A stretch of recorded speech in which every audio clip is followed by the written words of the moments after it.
what happens when we embrace that constraint and say, hey, this is the time I have. This is what I'm going to fund. Because if I fund those things, it helps me create the type of life and work that I want to be doing in the future. And maybe, just maybe, I can enjoy it now because I'm not stressed out trying to multitask and do a gazillion things and end up nowhere, not really getting anywhere. T-minus 10 seconds. Welcome to the Journey to Launch podcast with your host, Jamila Souffrant. As a money expert who walks her talk, she helps brave journeyers like you get out of debt, save, invest, and build real wealth. Join her on the journey to launch to financial freedom in 5, 4, 3, 2, 1.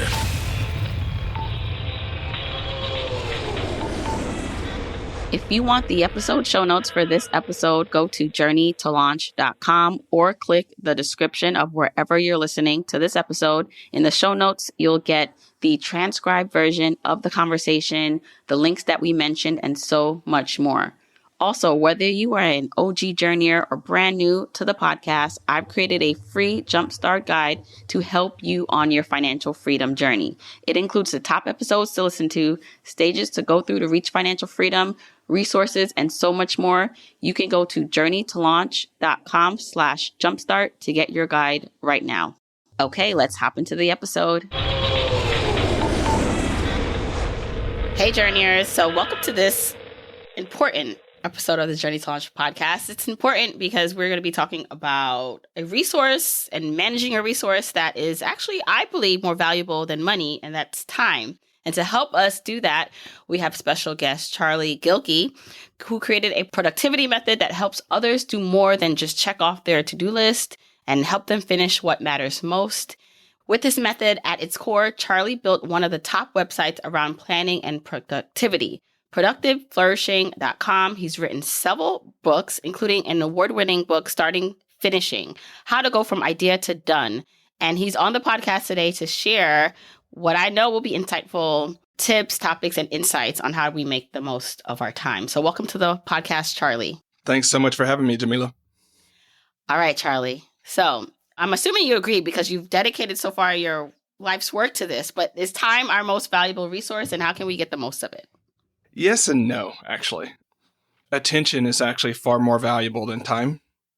But we experience attention and time. And I know that's heavily philosophical. That's part of my background that leads to this work, right? But I think so many of us look at the 24 hours that we have in a day and sort of apply an even evaluation to that, when the reality is we only have, for most of us, we only have 3 to maybe 6 hours of really peak time where we can do our best work. And so it's like yes, it's time, but it's really the quality of that time that makes a big difference. And so, yes, and is what I'd say to that. Well, I like, not just like that, I love that. So here's the thing. Before we press record, I said, typically, on this podcast, I was talking to you behind the scenes, and we talk all about reaching financial independence and financial freedom. And I really do think at the core of what everyone's looking for, especially me, what I was looking for as I embarked on this journey was more control over my time. Like, I felt like most of my time was spent in my car commuting and at a job that I didn't love. And financial independence, being smarter with my money, investing, and then eventually finding entrepreneurship and building my own business helped me gain more control over my time back, right? So now I get to control what I do on a full-time basis. And most people, when they start talking about wanting to reach financial freedom or independence and quitting a job, I feel like at the core of that is because they just want more ability to control their time and what they do with it. And you said something really interesting, that you worked with a lot of people at varying levels probably of the journey who reach financial independence, have all the money in the world, and have control over their time. And it's still not the answer to their problem. So I would love to talk more about that and what that actually means. Yeah, see, and I'm just going to go ahead and let your listeners know. I already mentioned it. I actually do have a graduate degree in philosophy. I'm near PhD in philosophy. And so I have a feeling we're going to be leaning a little bit on that, but I'll try to make it approachable. Here's the thing. There are sort of 2 aspects of freedom that we don't think about. The freedom that you frame that as is freedom from. Freedom from people controlling your time, freedom from. So it's kind of that away from freedom. Leave me alone. Let me do my thing. right? I don't want to be in a car. I don't want to be on the clock. Great. But there's also freedom too, right? And so many people get on this journey, whether it's about time management because they want to have control over their time or financial freedom. It's all the same thing. They get there and they're like, wait a second. I don't know what my freedom too is. I don't know what's pulling me somewhere. I know I've been doing this. I've organized my life around stuff that was pushing me away.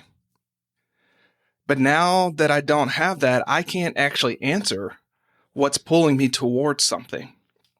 And a lot of people actually have a lot of suffering in this. And suffering, I'm using this sort of the Buddhist concept, where it's like the pain is what happens to you. The suffering is the story you have about it, right? It's the narrative you put on it. And so people end up in this position and it's like, well, have I just wasted my life? What did I give up? Am I doing the wrong thing? What's my calling? What's my purpose? And there's all that sort of stuff starts happening. It's really going back to those things that is worth directing your life towards, right? And if you can't answer that at a certain point, the financial freedom train gets really bumpy and hard to stay on. Because again, regardless of the communities, you get to a place where people are like, I retired at 30 and I'm depressed and I don't know what to do with myself. Well, they probably were on the freedom from train and didn't really think about the freedom to. And when you think about that freedom too, what you end up doing in a weird way is recommitting to things that tie you down in different ways. So you end up back in the commute, driving down, but it's instead of doing something that where you're just trying to cash a check and make ends meet, you're on that highway driving towards purpose. And it makes it easier to endure, and it sort of pulls that in a different way. And so it's kind of one of those things where it's like chop wood, fetch water before freedom. And then after freedom, it's like chop wood, fetch water, in that you're doing the same activities, but you're doing it intentionally with purpose, and it makes all the difference. This is so up my alley. And, I'm writing my book now, and I'm exploring and talking about these concepts and the ability to find freedom while on the journey. And something that I'm going to be exploring more and talking about more is like a lot of it for people is when this happens, then I'll do this. And so there are all these outside conditions that need to happen first before they can experience this life that they want. And some of it is really basic and understandable, right? Like we need to be financially secure. We need to be able to pay our bills. Yes. We don't need to be in situations that are abusive or that we're taking advantage of. Got it. Right. But a lot of it is some other stuff that if you're not fixing now, so it's not until you get there, it's like while you're doing it, then it doesn't matter how much money you have or the level of luxury in which you're able to live, like you'll still be fighting these battles. So I think all of this is important to actually uncover like now while you're still on the path or getting your stuff together financially. And one of those things is time, right? Like how we look at our time. And so tell us a little bit more about your thoughts about time and then what you help actually like people do with their time to be in control over it. Yeah, the thoughts about time is an interesting question. I mean, the thing about time is we have at least four different paradigms of time that we operate. So we operate linear, we operate circularly, we can go through all those different ways. So seasonally, and that's what messes us up. And I think the other sort of aspect of time that's really important, especially for communities of color, is to think about time in generational senses, right? What does what you're doing today, and I'll talk about it from the financial sort of wealth side of things. Some of us get on the journey where we realize it's actually not about my wealth. It's about how I set up the following generations to be able to create wealth and overcome the disparities that they've had in the past. And so again, it gives that money purpose because after a certain amount of money, your life doesn't change that much, right? You get not necessarily more problems, right? But you don't get more benefit, right? But when you start having that generational sense of time, and, from Native communities, you talk about the 7 generations, how will this choice affect 7 generations down the line, right? And really understanding that. But that's not the question you asked. It's like, how do we handle our personal time? Here's the thing. It's going to be probably a little depressing and then liberating. So I gotta show the journey. So the reality is for us to do a lot of significant projects and really do what I call your best work projects, they're going to take about 5 years of your time, right? To really commit to it. 5 years. So that means we could do some math, right? Take 85, subtract your age from 85, divide by 5. That's the number of significant projects you have remaining in your life, right? So let's say, it's 9. Alrighty. The 9 really significant bodies of work, significant impacts you can make during that time. Does what you're doing today, does your schedule fund those 9 projects? Can you draw a straight line and say, you know what I'm doing today is it's funding and worth being one of those 9 projects? Because if not, guess what? The cold hand of time is going to take that from you, and then you're down to 8, and then you're down to 7. I have a question. So what type of projects are these? Are these only work related? Are these life related? Can you explain? Yeah. So in my world, a project is anything that takes time, energy, and attention. And this trips people up because they just think career, just think economic projects. And what we do is we over-index on economic or work projects, and there's no space in our time, no space in our schedule for the projects of our life, right? And so I'm not necessarily going to put like kids in there, because although kids do go through 5 years of sort of development, we can see that sort of thing turn out time and time again. But like if you want to move to a different place and really live in that place, right? So you live in Atlanta and you want to move to LA. It's going to take you about 5 years to really sink into that and learn the lay of the land and really, really be there. If you want to, if you're an entrepreneur, your brand and business is going to evolve about every 5 years, right? If you're an author, believe it or not, right? It's at least a 3 to 5 year journey per book, right? And so you have to start thinking. So these are the macro projects of our life in that way. And most of us discount how long it takes to do this significant work. But we also discount how important this work is. I think it's, been attributed to Bill Gates that we overestimate what we can do in a year and underestimate what we can do in a decade, right? And so 5 years is kind of that mid mark between, like, we can kind of see it. It's right outside of our headlights. But what it does is create a organizing principle or forcing function to be thinking, okay, is this project that I'm working on right now, I'll say here another way. Another way we have to think through this is thinking through horizon shifting with time. So let me unpack this for a second. It turns out in the English language, we don't have a really good word for big project. Like we have mansion for house, but we don't have that for project, which is really weird because we encounter way more projects of different sizes than we do houses, but we have that word.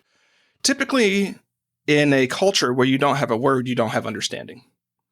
Right. So that's an important thing to note. So when I say a 5-year project, that 5-year project is decomposed into, year-sized chunks, which is decomposed into quarter-sized segments, which is decomposed into month-sized, week-sized, day-sized, right? And so one of the ways that I help people align their big picture goals and where they're trying to go is to think in terms of this horizon shift. It's like, okay, Jamila, you decided this is your 5-year thing. So I would say, okay, like let's think about what 1 year arcs of that might look like. What's a segment of that? Like if we wanted to use your book journey, that's a perfect example of that. And then it's what's a quarter, what's a month size.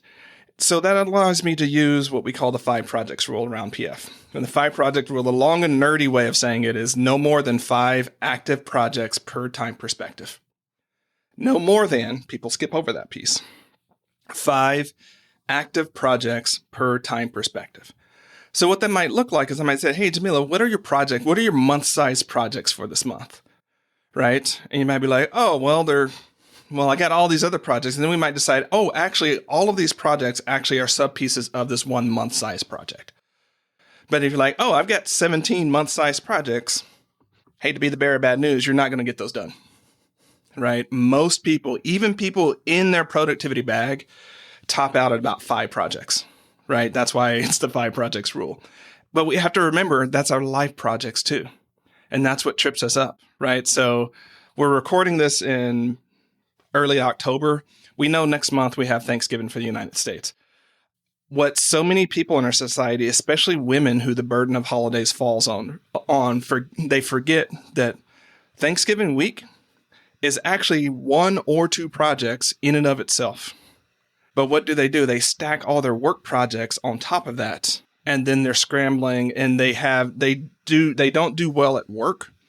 And then they feel like really crappy hosts and moms and things like that. And granted, this is sociological generalization, but it's just true of our society, right? And so when I have clients who are moms or who share the burden or who carry the burden of those holidays, the work of those holidays, I'm like, okay, this week you have no more than 3 projects.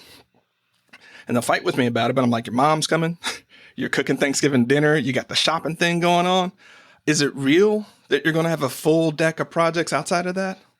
Or do we want to lean in and say, you know what? Actually, those holidays, being with my mom, being with my kids and my fam, that is a priority to me. That's what this is for.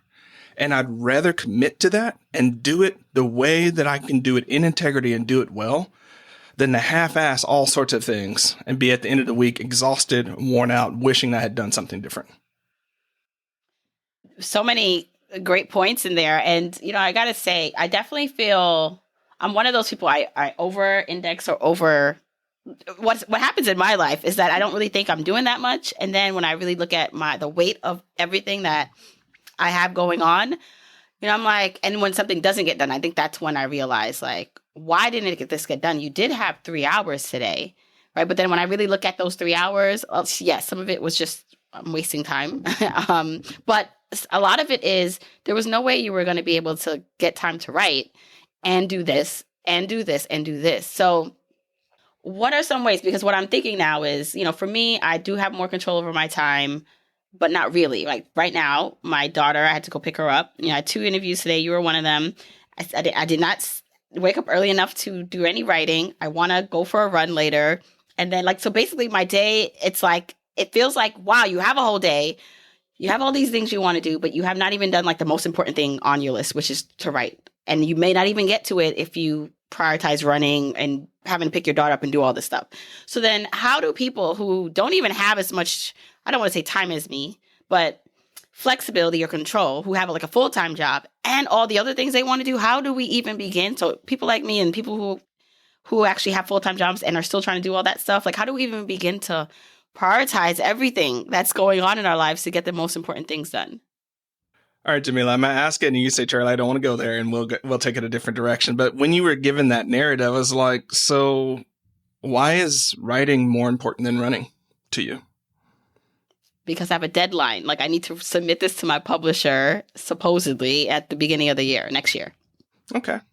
We always have deadlines. We always have these things that are going. But for me, I'm like, honestly, if you go for that run, you prioritized what mattered most, which is you and your vitality. We know as, when we look at this marathon of being a creative entrepreneur, you have to resource yourself. And so when I start looking at the way you've actually prioritized today, I'm like, it might actually be that it is in a quarter of what matters most.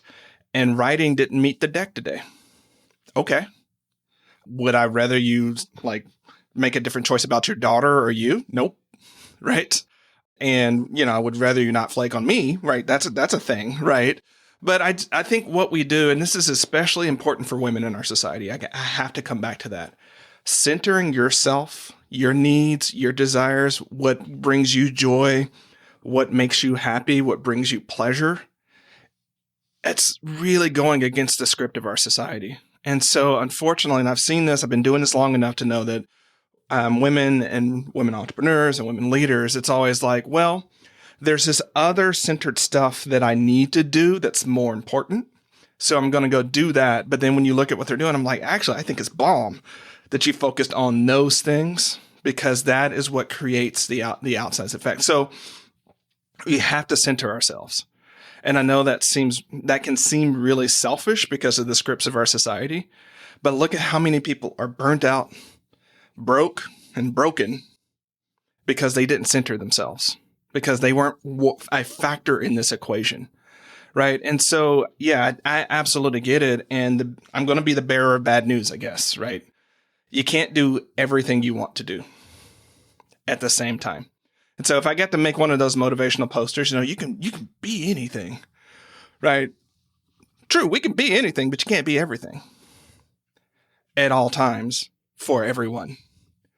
And so part of what we have to do is come back and say, all right, what of the things, I'll use my military language. I also have a military background, y'all. So it's like, what's an acceptable loss, right? I can't win all the objectives, but what's an acceptable loss? And sometimes what we find out is those acceptable losses are those things that are good to do, those things that are shoulds that we get from social media and things like that. And we, the thing in sort of my world, there's a difference between an idea and a project. Big difference between an idea and a project. We don't do ideas, we do projects. But unfortunately, in the world we live in, we are on social media, we're watching TED Talks, we're doing all those things, and we apply a little bit of commitment juice to every idea that comes to us. Like, we know we're just sitting there, like at the TED Talk or whatever it is, but then all of a sudden it's like, oh, I should do that. That little bit of commitment juice, and then we can't let it go. I want us to be at a place where, like, we can swim in the sea of ideas and enjoy them for what they are.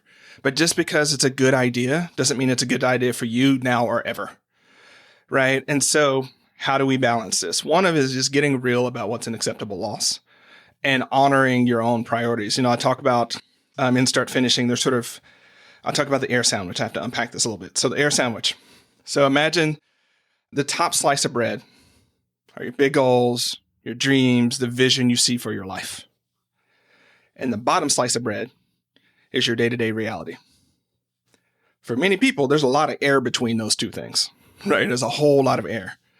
But actually, it's not air. There are 5 things that are in between that. So you've got competing priorities. You've got headtrash, which is the cultural scripts and the stuff and the baggage that we have that keeps us playing small and limiting ourselves. No realistic plan. All 3 of those are important.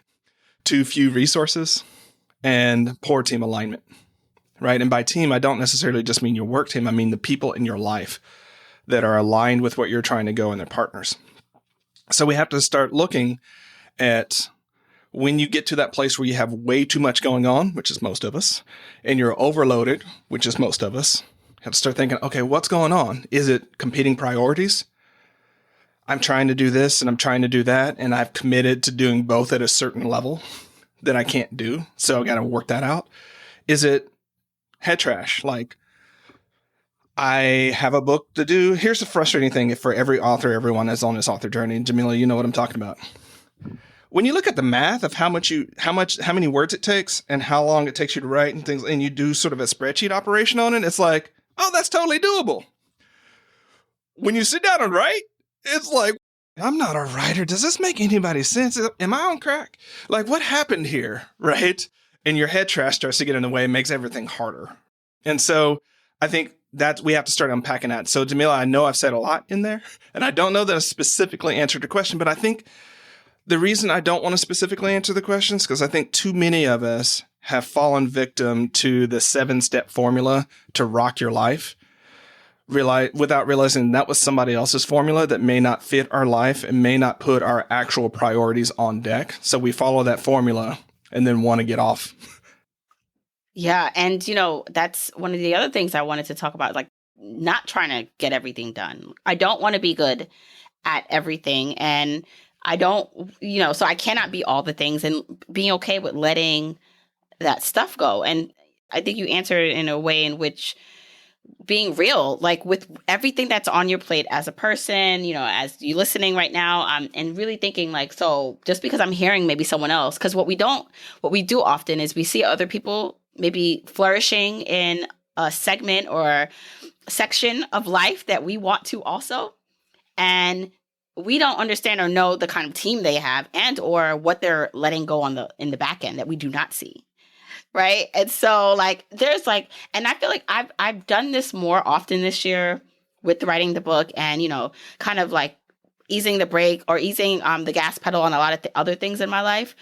But it's still, you still come back to sometimes feeling like, dang, but it would feel good. Like if I could, have home cooked meals. Like I don't like cooking, so that's not going to be something I try to accomplish. Or I had more time for my friends, and or I'm more consistent with working out, right? Like all these other things that we want to do. So I just think it's real. Like a lot of people are experiencing what feels like an energy, because I feel like what happens too is our energy levels. We don't have enough energy to do the things we want either. Yeah, we don't. And that's why I started with saying that's the more scarce resource, right? So looking at even your day that you presented with, I'm like, 2 podcasts and writing, that's actually a pretty heavy braining day.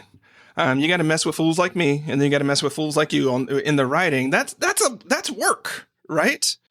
To think you're going to do a whole lot outside of that, super challenging. Like what expectations have you set for yourself? Did you know I broke out the path to financial independence into what I call 5 journeyer stages?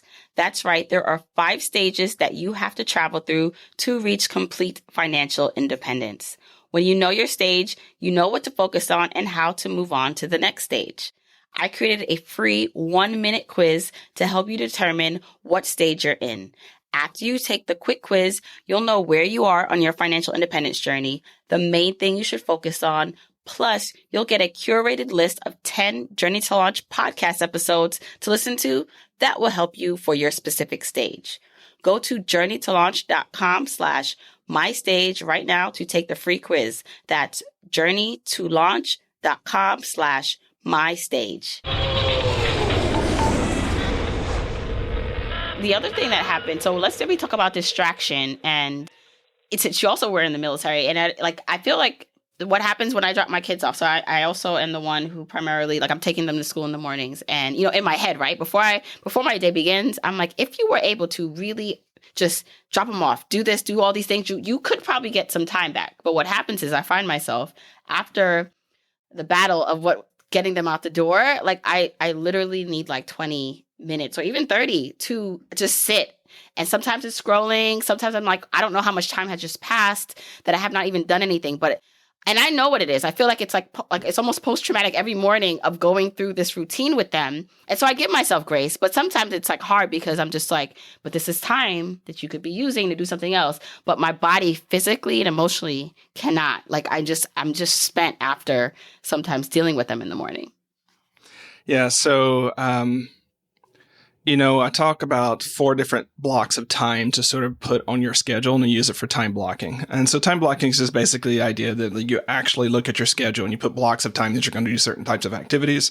When you get good at it, you build a schedule blueprint that just sort of has the same blocks of time. And most people have this, especially if you have kids, because kids put us on a schedule. Right, they do. Right, and this is why we suffer in the school season, because we're on that schedule, and then we're not on that schedule in the summer, and that's a whole other sort of thing where we're trying to figure that out. But so there are 4 different blocks of time. I can be brief on this one. So there are focus blocks, which is what we've been talking about, the 90 to 120 minute blocks of time where you do your deep work or the stuff that's most impactful. It's like the physical analog is there's just some closets that you can't sort of unpack one thing at a time. You have to pull it all out and put it back in, right? So we have that in the physical world. We have that in the conceptual world as well. Social blocks, which are, meetings or podcast interviews or, meetings with your team or coaching sessions, or, if you work in an organization, it might be different meetings. So that's a social block.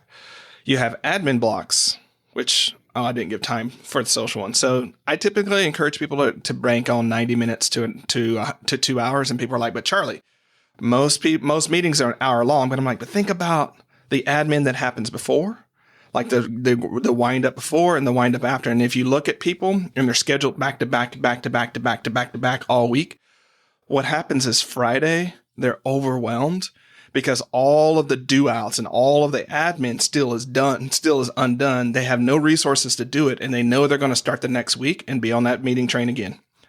Right? So if a meeting's an hour, do yourself a favor of blocking some time so you have 15 minutes of preparation and 15 minutes of do out, and actually those meetings will be more effective. But the one you just mentioned are actually recovery blocks, and they're what they sound like. And they're not a certain amount of time because we need recovery in different ways. And the thing about recovery blocks is I don't care what the activity is. It's what it does for you. So for some people, going to CrossFit is a recovery block for them. Not for me, but for them, it works, right? For you, it might be that you just need 25 minutes of free grazing on social media, where there's not a bunch of commitments. You're not trying to post. You're just letting your mind and soul rest for just a little bit before you do the next thing. And let's get real, Jamila. Like, most of us we would rebel against a 15-minute schedule to where, like, every 15 minutes we had to do what was on that schedule all day long, all week, all year. We don't want to live that way, right? So sure, from a rational sort of Spockian world where like you're doing the most rationally productive thing, yeah, maybe that 15-minute thing works. But when you look at the type of lives we humans actually want to live, lives of grace, lives of connection, lives of purpose, lives where we can actually have some CPT. In this context, I'm saying creative people time, right? Where we can have some CPT just to be a little more chill. Like that's actually closer to the types of lives we want to live. So it's no wonder why we rebel against that hyper rigid schedule. That makes so much sense. And I love this. What it's like that recovery block that's so important. Now, I know different methods would work potentially for different people, especially, like people who are neurodivergent. It's like this similar to me with like a budget, like depending on like your personality, and if you are neurodivergent and have some things that will prevent you from focusing, right? Like there's going to be different things that work for you. And I do think sometimes a lot of the advice is just more, it doesn't consider sometimes that. And then if you feel like you can't adhere to the advice or the schedule, like what you figure out what's wrong with me, but there's a lot of other things that are not being factored in. So what are some other ways that we can look at blocking time? So, I know some people, like, instead of having to figure out all those blocks in one day, they maybe do one day of a type of block. Like, does that work based on your experience? Like, what are the different ways we can start looking at our week, our time, and blocking or managing them out? Yeah, what you're talking about is daily theming, and that works incredibly well for all types of people. Now, what I want to say here about especially neurodivergent people, because that's the first thing I absolutely get, that so much of the productivity advice has been from neurotypicals to neurotypicals, or at least to try to make people neurotypical. I get that, right? I'm not neurodiverse, or I don't consider myself, haven't done the test. Anyways, but I feel you, right? I have enough affinities that sometimes it get me in trouble. But what I'll say is, like, let's unpack like that focus block. Notice that I didn't say that you could only do that one thing and you had to sit there and stare at the screen. It turns out that most neurodivergent people figure out how they actually focus. And it doesn't look like what it may look like for me. Like, I have a good buddy who's ADHD. And dude is like watching TV in the background and listening to a podcast while he's writing. It's crazy pants for me. I'm like, how do you do anything? But that's how he focuses. And he knows he needs to set up that environment. I do the exact opposite. I put headphones on. I got a tiny screen. I'm doing everything I can just to like get all the noise out, because the noise gets me off point. So during that focus block is what I'm saying. You can do whatever routine it takes to get you in that focus zone. And I said 90 to 120 minutes. Some people might need to work for 30-minute little sprints, right? To where they do 30 minutes and they have a 5-minute, they go jump on a trampoline for 5 minutes and then they go back. Great, do that, right? Just stay focused stay committed to that one macro project for that period of time, and you're going to be all right. So I want to make room for it. At the same time, I think that the journey for neurodiverse people, at least what neurodiverse people and experts tell me, is figuring out their own way of focusing, and the blocks at a time that I mentioned actually help considerably, because you can set the reminders, you can do all those types of things, and you don't have to stay just bleeding at a screen for, now I can't do that and I'm neurotypical, right? That's not the way it works for me. Daily theming is what you mentioned. And so when you look at your week, you can sort of say, like, I'll give an example. Like, I know for me, Mondays with my team and what I'm working on, that's like management Mondays. I have my team meetings. I do a bunch of team docs. I do a bunch of sort of strategy recalibration and things like that. And that's just my Monday, right? Tuesday tends to be my deep work and writing day. I do a lot of heavy drafting. I do a lot of work on books and frameworks on Tuesday. Wednesday is much more of a social day. We're recording on Wednesday, right? It's when I do podcasts. It's when I meet with the academy. I'll have some coaching sessions. Thursday is a heavy coaching day. So I have a lot of meetings on Thursday. This is coaching. That's what I do. I don't plan on doing any other work that day. I don't plan on doing any admin that day. It's coaching and recovery. Coaching and recovery. That's the only way that day I get through there without being a husk of a person. And then Friday is kind of a flex day where I'm like, maybe I want to take a half day off and go on a motorcycle ride. Maybe I want to like spend the afternoon down at the pub answering emails. Like, whatever I most feel like on those days. Saturday tends to be fun stuff with my wife, and then Sunday is a recovery day. That's the shape of my week, most weeks. Why this works so well is it gives me a place to put everything that needs to get done, right? I'm like, oh, I gotta talk to the team about the thing. I gotta do all this kind of one. I was like, well, does it have to happen before Monday? Because if it doesn't have to happen before Monday, I could just wait till Monday, right? Or if I get really creatively frustrated and pissy about something that I really want to write right now, it's like, well, can I make the time today in the time that I have available? And if not, maybe I put that on Tuesday, right? Wednesday, kind of accounted for, but I'm like, it's a default place for things to go. We work so well as humans when we have a default, when we have that default place where we put our keys, where we have a default way. Like there are couples, hopefully you're not one of these, but there are some couples who, most people in romantic partnerships, they have a side of the bed that they sleep on every night. You just sleep on that side of the bed. Makes things super easy. You know which side you're on. There are some partners who change it up every night, right? They might just kind of sleep wherever they want to. I'm like, that's madness to me, right? But they get that worked out. But most of us thrive on those defaults. And so daily theming and focus blocks. So what we can do is overlay both. I know my focus blocks need to be in the morning because I'm a morning person. I know Tuesday is the day that I'm doing deep work. It helps me sort of see that over the course of a month, I have 8 focus blocks or so that I could commit to deep work projects, which makes me do the triage of saying, what of this matters most? Like, I want to write a whole bunch. I always have things I want to write about. I have 8 focus blocks. What am I going to do about that? Right? So, and it's that depressing sort of the world sitting on your chest sort of scenario. But you know what?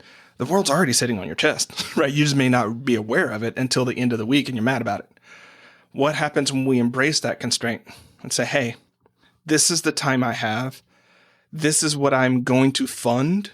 Because if I fund those things, it helps me create the type of life and work that I want to be doing in the future. And maybe, just maybe, I can enjoy it now because I'm not stressed out trying to multitask and do a gazillion things and end up nowhere, not really getting anywhere. Yeah. And it almost feels like lowering the expectation. So I just wrote down as you were talking, like slowing down, because what happens is, I'll have all these things, even if I'm time blocking or having a theme for the day, right? But I still cannot get everything done. And something bleeds over, especially if and I'm sticking to that schedule. So I'm not going to return to this until next Monday or Tuesday. It feels like, gosh, like if I was only able to get that done in that time, I would be moving faster. And I think our society is really obsessed with moving faster, and which then takes away like this, just the slow burn of things and realizing that we don't have to be at 90 miles per hour. But, same thing with money, right? Like we say, oh, I want this thing. I want this car. I want to go on this vacation or I want to invest or save this much. And ideally, if we can do as much as we could to get to that faster, that's what people advocate for. And that's what sells that's what sells the courses and the books, like be a millionaire fast and, do all this, when really, like, realistically for most people, it's not going to be fast. It's going to be slow. And so getting our expectations, like lowering them, not in a bad way, is really key to help manage things. Yeah. I mean, again, from the Buddhist tradition, expectation is the root of suffering, right? And so many people come to me and they think they have a time management problem. I'm like, you don't actually have a time management problem. You have maybe a priority management problem, but at a deep, deep level, you have an expectations management problem, right? And what I would say is our society pushes that more is better. More is better. And so what we do is we create fast mechanisms because if we move faster, we can do more. And both are really bad assumptions, right? I was doing a little bit of the math in my head, and I'm like, okay, so Jamila, let's look at it this way. Let's say you wrote 1,000 words every focus block. Let's say you had 2 focus blocks a week that you can allocate to your book. Let's think your book is about 60,000 words, 65,000 words, like most books are. Okay, we can backwards factor how long it's going to take you to do that, right? And if you just did those, you just used those 2 focus blocks a week and you allocated it to there, how long would it take you to get your book done? Like 4 or 5 months. Are you going to get it done faster than that with the way that you might normally operate over time anyways, right?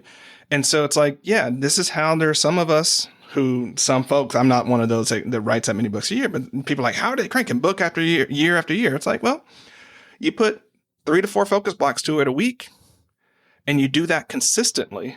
Turns out you're faster. You're faster and you write better books. And at the end of the day, would you rather write better books faster or would you rather run around the deck of your business and life faster, but create those things slower and less well? Like when I phrase it that way, everybody's like, slower, obviously, or like this way, obviously, but we don't choose to do that because, again, we're expecting to do, well, I got the book and then I got this podcast and then I got this and then I got that and then I got this. And it's like, the reason it takes us so long to do so many things is because we're doing so many things. If we do fewer things in a stretch of time, we actually end up faster. And that's the counterintuitive things. That's why the 5 projects rule works. Right? Because if you could say this year, one of my projects is finishing this book. Next year, it's launching the book. Year after that, it's figuring out what to do with all of the ecosystem of content that I've created around that. So the courses and everything like that. Commit to that.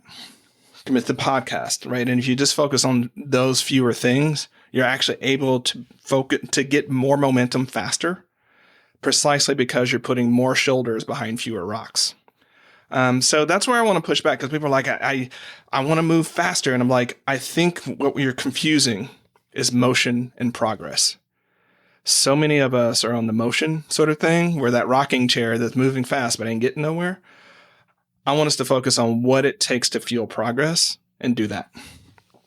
And then what about just when things are, you can't measure them by, so I feel like I'm in the stage where I still need to write more words, but what's happening now is going back into some of the details where I can literally spend 30 minutes or an hour.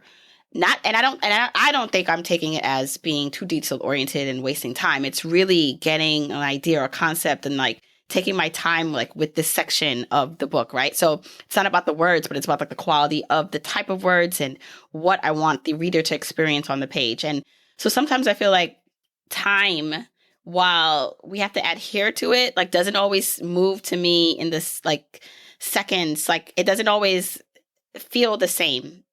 And it's funny, I actually had this, I write notes down all the time when I get inspired by something. And I was on a spin class and the person was counting down. You know, whenever like an instructor counts down from 10 and it's just like, oh, you just want it to end.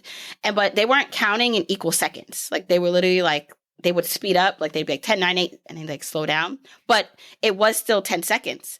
And I realized, in that moment and just in general, how much of our lives are like that. Like it never, sometimes the seconds, even though it's the same amount of time for everyone on the surface level, sometimes depending on where you are, like it moves faster or slower.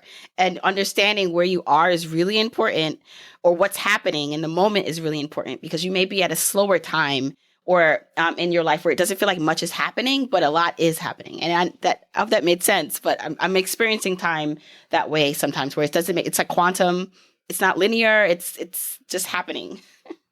Yeah, and that's the myth. Like clock time is a human artifact, right? That does not match our actual experience, right? And so many times, like we've been talking in months and times and seconds, really what I mean when I work with folks, that's why I was like month size-ish. I didn't say 30 days, right?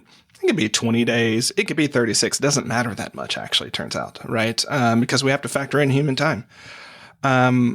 So I'll get hyper specific about your actual question, right? About writing and editing. So a trick, and this is for all authors out there, is to know which mode you're in and that you need to be in. Right now, do you have an editor? I do. So I have someone actually I hired separately to help me through the process that's helping me organize and edit. Okay. So why are you doing her job? Well, I don't feel like I'm doing her job, because even if she gives me edits, I feel like she's, I need to make things clearer, or I have a better way of explaining what I thought I said the first time, which was not clear. Yeah. So in this stage of the journey, a lot of it is just like the more that you're focused on being the drafter and to have the editor sort of leave for a little bit, the faster you're going to get your words out. So for instance, in all of my books, the rule I have is whatever comes up, comes out. That's it, right? And my job is to get something good enough to my editor, right? Because if I fall into being the editor of my own work, I'm going to tweak and rework and restructure and like I'm going to do all of that, but that's not my primary job, right? And so when you know what phase you're in, whatever comes up, come out. My drafting sessions are drafting sessions. They are not editing sessions. If you go into that, you'll spend way more time editing and fall behind your word count and things like that. Okay, I want to step in because I actually think that is such a great reminder, right? Of sometimes I think I'm not a perfectionist, but apparently I am because I'm just like, well, before I even, because this is not even my publisher that I'm talking to, that I'm working with. They have not seen anything yet. And I know they still have to go through it, right? And so it's so right because you can get caught up in the details that don't matter. And this is what I tell listeners, journeyers, audience members, when you're considering, and whether to do this or that, like sometimes you get caught up so much in the weeds that it prevents you from the momentum you need. And so thank you. That was actually a really good reminder for myself to not do that. I know if I'm on a book contract, like it's going to be 65,000 words. So listener, like bear with us. We're going to be a little nerdy here, right? I know it's 65,000 words. I know I'm going to turn in 80, 85, right? So as I'm writing, I'm like, I don't know what's going to get cut. I really don't. And that's not my job right now, right? My job is whatever comes up, comes out. Does it make sense? Does it fit this coherent arc? And then to get it to my editors, because that's their job, right? And so I have a grace built in that I'm like, 15 to 20% of this is not going to make the cut no matter what I do. So why am I worried about it right now, right? There's a phase in which I'll be an editor. So for my current manuscript, I'm in an editing mode. I'm not doing a whole bunch of writing. I'm chasing commas and sentences and cadences and all those different types of things. But, that's the phase that I'm in. So I think why this is useful more generally is when it comes to our work in life, it's hard for us to accept what mode or season we might be in, right? And so there might be a phase of your work where you're in that learning stage, like you got a new job. Guess what? You're in the learning stage of your job. Your primary lesson or your primary thing is like to learn, not necessarily to perform, right? You got to perform well enough that you don't get the boot, right? But you're not going to be a rock star during your stage. You're not going to be the best person. There's a stage in which your primary role will be the performer. And then there's probably going to be a stage where your primary role becomes either a manager or a delegator or a transfer or a trainer. And when you're in that mode, be in that mode, right? Or be in that season of your work. So you're in a mode season where it's drafting is the mode you're in, right? You're going to go through 2 rounds of editing. So I would ask you that same question. Why are you doing 2 people's job, Jamila? Like everybody needs you to do one job, which is to be the drafter at this point. Point taken. I'm going to remember that as I try to get some writing time in today. So Charlie, just, before we wrap up, I'd love to give some more practical tips for people who are looking to get back control over priorities. Because like you said, I don't think it's not a time necessary management problem. It's like priority. So how can we do that? Like if we turn off the podcast after listening to this today, what are some steps we can practically take and to do that? So if you've done some sort of values or priority exercise recently, then I would say return to those and sort of say, like, do your current action, does your schedule reflect your priorities and values? Right? It's easy to say that if you've done that recently, but if you haven't done that, it's like, I don't know. So part of it's just thinking whether you take a VIA test, whether you take any of the sort of values test online. I'm agnostic about which one, right? I'm not going to get into that. Wait, I'm sorry. Can we just go back just a little bit? Because that's the first time I've heard of this test. So maybe it's someone else also that's first. So what are these tests and what are the options? So you can use I think it's the VIA test, VIA test. I think it's out of Penn State or Philadelphia, one of those two. And it's just one that helps you track with your values. My colleague and friend Jonathan Fields has a book called Sparked Out that gives you your Sparketype. It really starts to tell you like what matters to me, what lights me up, so on and so forth. And we use that to determine what's going forward. If that all sounds too much, then really think about it. Thinking of family, thinking of priorities, thinking of all of those types of things. What are your top 5 things that you really believe your attention is best served at? Notice I did not use the word should, right? And it's going to be really basic stuff like family or my kids or my job. Like you're going to come up with things like that. But then you dig a little bit deeper. Say, okay, what's with my kids? What's my biggest growth goal for them? Or what's their biggest growth goal depending upon where they are? Okay, cool. How are you supporting that? How does that show up on your schedule? What are the projects? That's the key, I think. converting those values and priorities into projects. Because when you convert them into projects have to live on your schedule. Yeah. So just with that, like a project, can a project just be ongoing, right? So like, let's say I'm running, but I'm not training for a marathon. I just want to continue running every day. Is that a project? And how do I bake that in as it's always in the schedule? If we were going to go nerdy, I would probably say that's a routine. And so when I said 5 active projects, a lot of our routines, like we don't put taking out the trash as an active project. It's just something we do. It doesn't take a lot of bandwidth, so on and so forth. Now, if you were, say, trying to increase the number of times you ran from 3 to 7 or whatever that time, then it becomes a project because you have to do some figuring out. You have to make some choices. You have to do some prioritization. You have to do all those sort of things going on. And that's where we forget, like, if you're just in a habit, that's why we have that word habit. We don't think about habits, right? But habituating is a project. Right. And, habituating, when we start looking at some of the macro goals, like, the perennial, it's not new year, new you yet, but we know so many people are going to be like, get in shape. Cool. Well, guess what? Get in shape is probably a 2 to 3 year project. Hate to say it that way. It's broken down into going to the gym or whatever that looks like for you until it becomes so habituated that you don't have to think about it anymore. Right. It's just what you do. So that would be the answer to your question. So, if you were like, oh, well, I normally run 3 miles. I want to get to where I could run 5 miles comfortably. That's a project. You're doing something different that's going to require you to change how you orient your day, where your time, energy, and attention goes. So that's the advantage of creating habits and investing as that habit is because once you've done it, you don't have to continue to do it in that same way because it runs automatically. But you just brought up something that we didn't really touch upon, but it's a routine that now is added to your schedule. And so maybe that's the word that I was missing when I was trying to explain. So a lot of people have a lot of routines or things they just have to do. So then they don't feel like there's space for the project. Yep, exactly. Right? And so that's where you have to sort of look at, and you mentioned it earlier, like you want to have home cooked meals. You don't like cooking. You're not going to create that routine and habit and schedule in your life to make that happen. And that's a choice you've made. Great. Let's lean into that. Let's let go of the shit around it. This is what you've set up for yourself. And what especially women in our society end up with, because women end up with a lot of the kin keeping second, third shifts. All like the groceries don't mysteriously show up. Like, and I'm not telling that as like everyone knows that.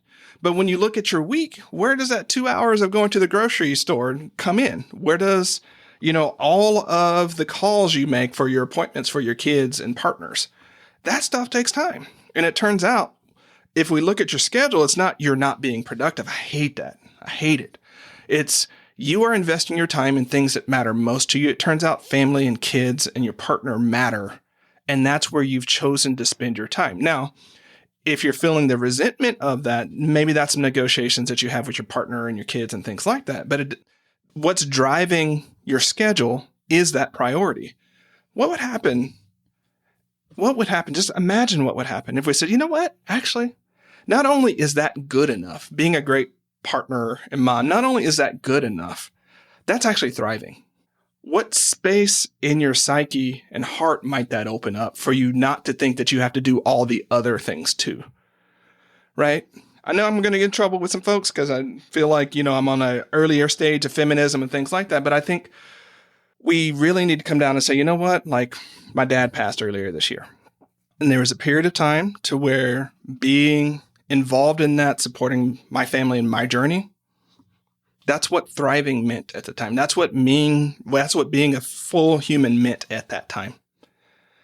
It also meant that I wasn't making progress on my book. It also meant that there was team stuff that I wasn't getting to. It also meant that I was dropping other balls. But you know what? At the end of the day, I'm not going to remember all the things that I dropped and things like that. But if I hadn't have invested in that way and chosen in that way, I would regret that for the rest of my life. So from my perspective, that was the most productive thing that I could do, or that was the thing that enabled me to be the type of human that I want to be in the world. And really, if productivity is not about supporting you being the type of human you want to be in the world, what are we talking about? Why? Oh my gosh, Charlie, this conversation, amazing. I turned this into like a personal sesh. So hopefully you guys got some, still some great points or gleam really things that could help you too. I'm really glad that we got a chance to connect. So please, Charlie, tell everyone where they can find more about you, your work, your podcast, everything. So thanks for that. Currently, all roads lead to productiveflourishing.com. And so you'll find, my book Start Finishing. We also have an app that I mentioned that my company is working on. It's more like a productivity coach in your pocket that really helps take some of these ideas, get them on your schedule, convert them into projects, and get them done and get credit for them. But productiveflourishing.com. If you hang out on Twitter, I'm also there at Charlie Gilkey. So Jamila, thanks so much for having me. Sure. I'll make sure I'll link all of that in the episode show notes. Thanks again, Charlie. Thanks so much. Don't forget, you can get the episode show notes for this episode by going to journeytolaunch.com or click the description of wherever you're listening to this. And you can still grab your Jumpstart Guide for free to help you on your journey to financial freedom by going to journeytolaunch.com/jumpstart. If you want to support me and the podcast and love the free content and information that you get here are 4 ways that you can support me and the show. 1, make sure you're subscribed to the podcast wherever you listen, whether that's Apple Podcasts, that purple app on your phone, your Android device, YouTube, Spotify, wherever it is that you happen to listen, just subscribe so you are not missing an episode. And if you're happening to listen to this in Apple Podcasts, rate, review, and subscribe there. I appreciate and read every single review. Number 2, follow me on my social media accounts. I'm at Journey to Launch on Facebook, Instagram, and Twitter, and I love, love, love interacting with journeyers there. 3, support and check out the sponsors of this show if you hear something that interests you. Sponsors are the main ways we keep the podcast lights on here, so show them some love for supporting your girl. 4, and last but not least, share this episode, this podcast with a friend or family member or coworker so that we can spread the message of Journey to Launch. All right, that's it. Until next week, keep on journeying, journeyers.